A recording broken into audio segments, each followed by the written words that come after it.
नमस्कार, बहुत स्वागत है आपका। मैं हूं सूर्या त्रिपाठी और आप देख रहे हैं भारत एक्सप्रेस। शुरुआत करेंगे एक बड़ी खबर के साथ। ईरान युद्ध पर राष्ट्रपति ट्रंप का बड़ा बयान सामने आया है और सैन्य ऑपरेशन तय समय से आगे, इस बात का जिक्र राष्ट्रपति ट्रंप की तरफ से किया गया। हमले में 48 ईरानी नेता मारे गए हैं। राष्ट्रपति ट्रंप ने कहा है ईरान पर हमले में 48 नेता मारे गए। ट्रंप ने इस बात का जिक्र किया है, ये बड़ा दावा किया है। हमारे हमले आगे भी जारी रहेंगे। डोनाल्ड ट्रंप की बात, यहां पर तस्वीर पूरे तरीके से उन्होंने साफ की है। मुझे तेल की कीमतों की कोई परवाह नहीं, मैं बस वही करता हूं जो सही होता है। हमें उम्मीद है बड़ी सफलता मिली है। डोनाल्ड ट्रंप की तरफ से ये तमाम बड़ी बातें कही गई।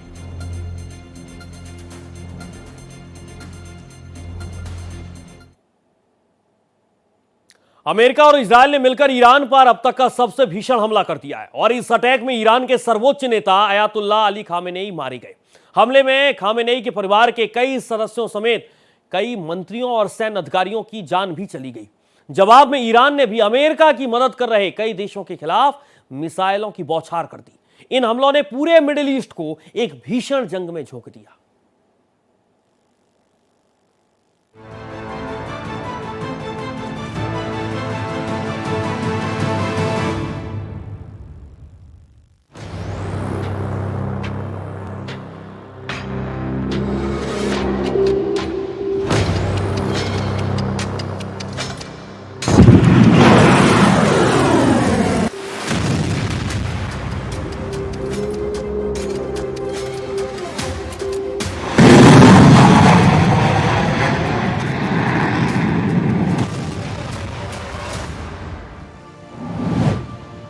बम, ईरान का सिर कलम।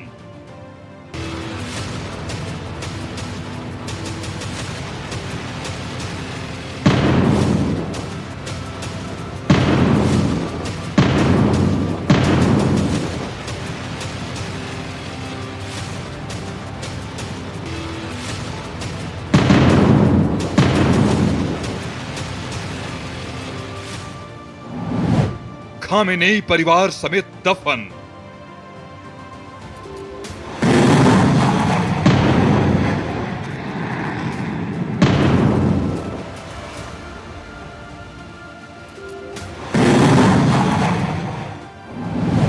अमेरिका इजराइल का वॉर।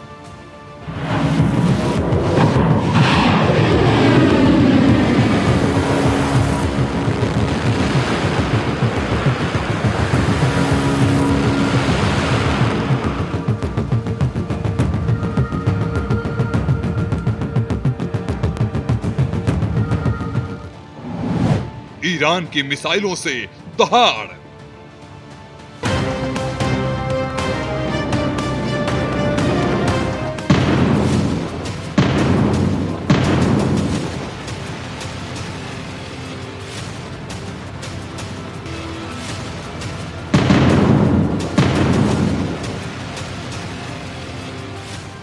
अमेरिका और इजराइल के संयुक्त हमले में ईरान के सर्वोच्च नेता अयातुल्लाह अली खामेनेई मारे गए।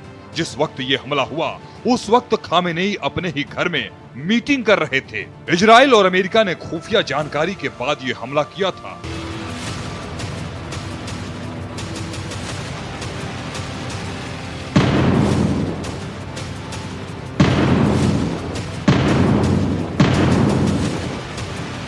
इसके साथ ही ईरान में 36 साल से चले आ रहे शासन का अंत हो गया।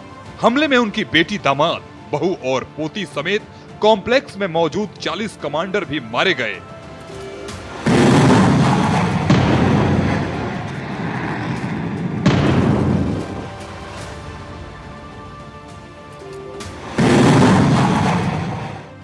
שבוע טוב, אחיי ואחיותיי, אזרחי ישראל. הבוקר יצאנו, ישראל וארצות הברית, למבצע משולב להסרת האיום הקיומי על ישראל מצד משטר האייתולות באיראן. אני אמרתי לכם הבוקר, המבצע הגורלי הזה יימשך ככל הדרוש, ודרוש גם אורך רוח. אני מודה לידידי הנשיא דונלד טראמפ על מנהיגותו ההיסטורית. הוא מנהיג שעומד במילתו. שוחחתי איתו שוב הבוקר, ואני מברך על שיתוף הפעולה ההדוק בינינו. שיתוף פעולה שהביא את הברית בין ישראל לארצות הברית לשיא של כל הזמנים. ברית לשלום וברית במלחמה. והמלחמה הזאת תוביל לשלום, שלום אמיתי.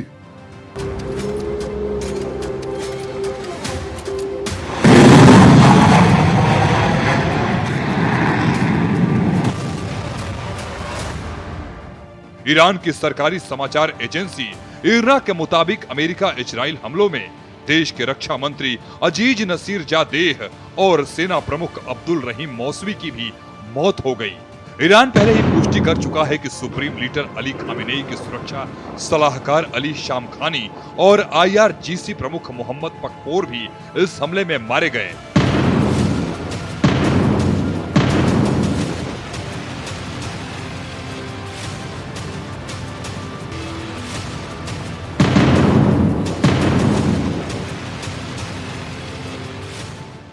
इरना के मुताबिक सेना के कुछ और कमांडर भी मारे गए हैं। इजराइल और अमेरिका ने खामेनेई के ठिकाने पर 30 से ज्यादा बमों से हमला बोला था। इस हमले के बाद ईरानी लीडर का कंपाउंड पूरी तरह से ध्वस्त हो गया।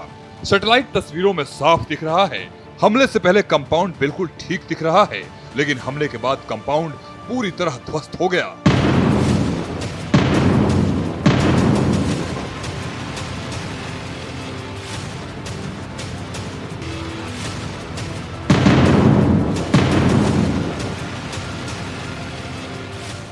ये इस अटैक में खामनेई साहब की जिस तरीके से डेथ हुई है उसकी हम सब लोग सख्त अल्फाज में मजम्मत करते हैं और तमाम दुनिया के लीडरान से अपील करते हैं, ममालिक से अपील करते हैं कि रमज़ान जैसे मुक़द्दस महीने में जो ये हमला हुआ है इसके खिलाफ आवाज़ उठाएं और इंटरफियर करके इस जंग को फ़ौरन रुकवाया जाए और जो लोग भी खामनेई साहब के इस डेथ के लिए जिम्मेदार हैं उनके खिलाफ इंटरनेशनल कोर्ट में केस चला करके उनको सख्त से सख्त सजा दी जाए।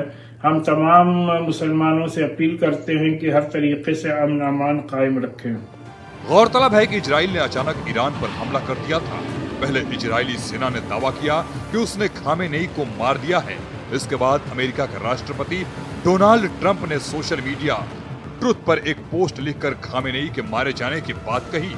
कुछ देर बाद ही ईरान की सरकारी मीडिया ने भी खामेनेई के शहीद होने की पुष्टि की। खामेनेई पिछले कई सालों से अमेरिका, खासकर ट्रंप को चुनौती दे रहे थे। पिछले साल अमेरिका ने ईरान के परमाणु ठिकानों पर B-2 बॉम्बर से हमला किया था। इस हमले में ट्रंप ने उस पूरे परिसर को ध्वस्त करने का दावा किया था। हालांकि इसके बाद भी खामेनेई ने ट्रंप को धमकी दी थी। खामेनेई को मारने के लिए किया गया अमेरिका और इजराइल का हालिया हमला पिछले दशकों का सबसे भीषण वॉर है। इस अटैक में 86 साल ईरान के सर्वोच्च लीडर खामेनेई तड़के अपने ऑफिस में ही मारे गए। इजराइल ने यहाँ हमला करने से पहले काफी खुफिया जानकारी जुटाई थी। रिपोर्ट्स के अनुसार इजराइल ने यहाँ काफी ताकतवर बमों से हमला किया ताकि उसका निशाना किसी भी प्रकार से बच नहीं पाए। खामेनेई के मारे जाने पर ईरान में 40 दिन का राजकीय शोक और 7 दिन की छुट्टी घोषित कर दी गई। ईरानी इस्लामिक रिवॉल्यूशनरी गार्ड कॉर्प्स ने कहा कि हमने एक महान नेता को खो दिया है और पूरा देश शोक मना रहा है। हमारी गुजारिश ये है कि इनके मिशन को जिंदा रखने के लिए और इनकी मजलूमियत जो मजलूमात शहादत हुई है उसके खिलाफ आवाज़ बुलंद करने के लिए इंशाल्लाह 8 बजे शब में छोटे इमाम के सामने एक अजीम जलसा जो है मुनक़िद किया जा रहा है। इसके बाद एक कैंडल मार्च भी होगा। तमाम जितने भी मजलूमियत के हामी लोग हैं और जालिमों के मुखालिफ लोग हैं, चाहे किसी धर्म किसी मजहब से ताल्लुक़ रखते हो, गुजारिश है कि इस शोक सभा में इस जलसे वो शरीक हो और गुजारिश है कि लोग अपने कारोबार को बंद करें और अगर मुमकिन हो तो स्याह कपड़े वरना स्याह परचम लेकर वहाँ पर शरीक हो। वहीं अमेरिकी राष्ट्रपति डोनाल्ड ट्रंप ने ट्रुथ सोशल मीडिया पर कहा कि इतिहास के सबसे क्रूर व्यक्तियों में से एक खामेनेई मारा गया। ये ईरान की जनता के साथ साथ अमेरिका और दुनिया भर के देशों के लिए न्याय है। I say tonight that the hour of your freedom is at hand. Stay sheltered. Don't leave your home. It's very dangerous outside. Bombs will be dropping everywhere. When we are finished, take over your government. It will be yours to take. This will be probably your only chance for a generation. Trump ने यह भी कहा कि Iran ने अमेरिकी ठिकानों पर जवाबी हमला किया, लेकिन वो उनकी उम्मीद से कम था। उनके मुताबिक हमें लगा था कि हमला इससे दोगुना होगा, लेकिन ऐसा नहीं हुआ। ट्रंप ने यह भी कहा कि ईरान पर हमला करने के बाद अब समझौता करना पहले से आसान हो गया है। उन्होंने ये भी कहा, अब हालात पहले से बेहतर हैं। एक दिन पहले की तुलना में अब बातचीत करना ज्यादा आसान है, क्योंकि उन्हें काफी नुकसान हुआ है। एक रिपोर्ट के मुताबिक ट्रंप ने ईरान पर हमला करने का फैसला सऊदी अरब के कहने पर लिया। रिपोर्ट में कहा गया कि सऊदी क्राउन प्रिंस मोहम्मद बिन सलमान ने पिछले एक महीने में ट्रंप को कई बार निजी तौर पर फोन किए और ईरान पर कार्रवाई करने की बात कही। हालांकि सार्वजनिक तौर पर मोहम्मद बिन सलमान डिप्लोमेटिक हल की बात करते रहे, लेकिन रिपोर्ट के मुताबिक निजी बातचीत में उन्होंने सैन्य कदम उठाने का समर्थन किया। इस दावे पर अभी तक अमेरिकी या सऊदी अरब की तरफ से आधिकारिक बयान नहीं आया है। इजराइल और अमेरिका ने ईरान की राजधानी तेहरान समेत 10 बड़े शहरों को निशाना बनाया। हमलों में अब तक 200 से ज्यादा लोगों की मौत हो चुकी है, जबकि 740 से ज्यादा लोग घायल हुए हैं। एक स्कूल पर मिसाइल गिरने से 148 छात्राओं की मौत हो गई और 45 लोग घायल हो गए।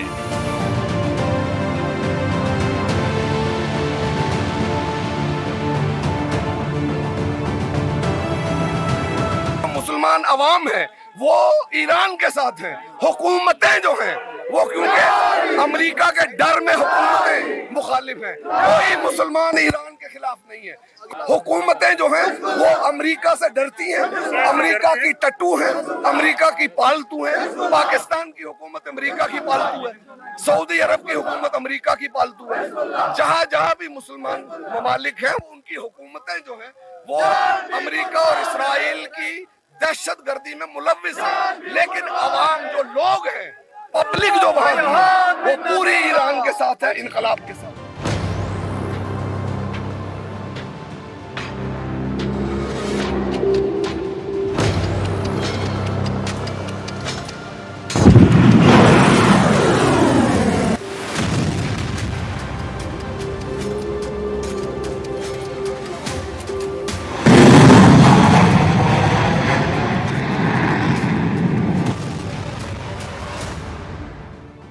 अमेरिका और इजराइल के हमले के जवाब में ईरान ने भी ड्रोन और मिसाइल से हमले किए हैं।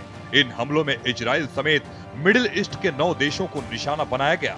ईरान ने इजराइल पर करीब 400 मिसाइलें दागी और कतर, कुवैत, जॉर्डन, बहरीन, सऊदी अरब और यूएई में मौजूद अमेरिकी ठिकानों को भी निशाना बनाया।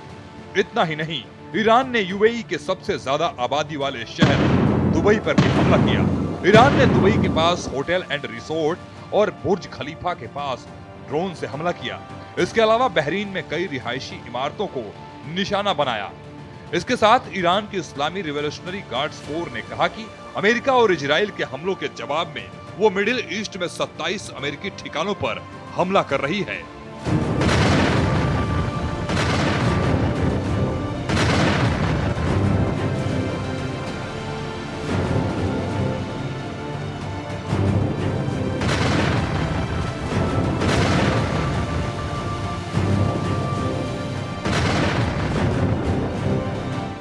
Actually, as you know, we were on the negotiation and discussion to reach to the diplomatic conclusion.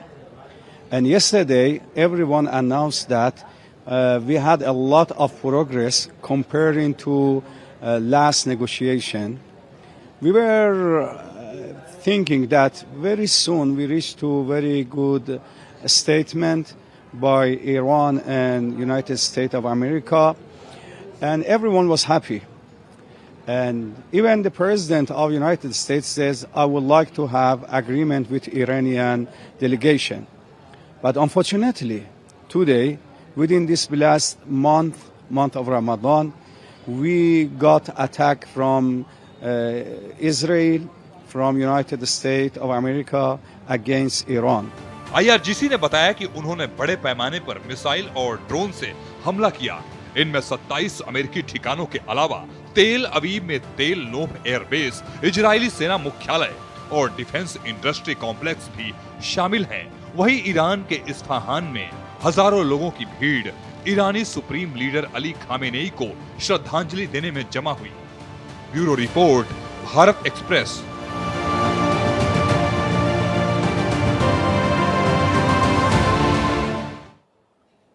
America और इजरायल के हमलों में ईरान के supreme leader Ayatollah Ali Khamenei मारे गए हैं और इस जंग का यह निर्णायक मोड़ माना जा रहा है, क्योंकि ईरान में सत्ता बदलने की कोशिश में अमेरिका लंबे वक्त से ये कोशिश कर रहा है। अब खामेनेई के मारे जाने के बाद अपनी पिट्ठू सरकार बनाने की अमेरिका की कोशिश रंग ला सकती है और इस तरह खामेनेई का 47 साल का शासन ईरान में खत्म हो गया है। वहां काफी कुछ बदलने जा रहा है। अमेरिका को भी उम्मीद होगी कि वो अपने समर्थन वाली सरकार बनवा लेगा। वहीं ईरान के सुप्रीम लीडर खामेनेई की मौत के बाद उनके अकाउंट से ही एक आयत शेयर की गई है। इसका अर्थ है कि अब भी कुछ लोग इंतजार में हैं और वे अल्लाह से किया अपना वादा निभाएंगे। इस पूरे हालात पर दुनिया में कौन कौन से बड़े बदलाव आ सकते हैं, इस रिपोर्ट को देखिए और समझिए।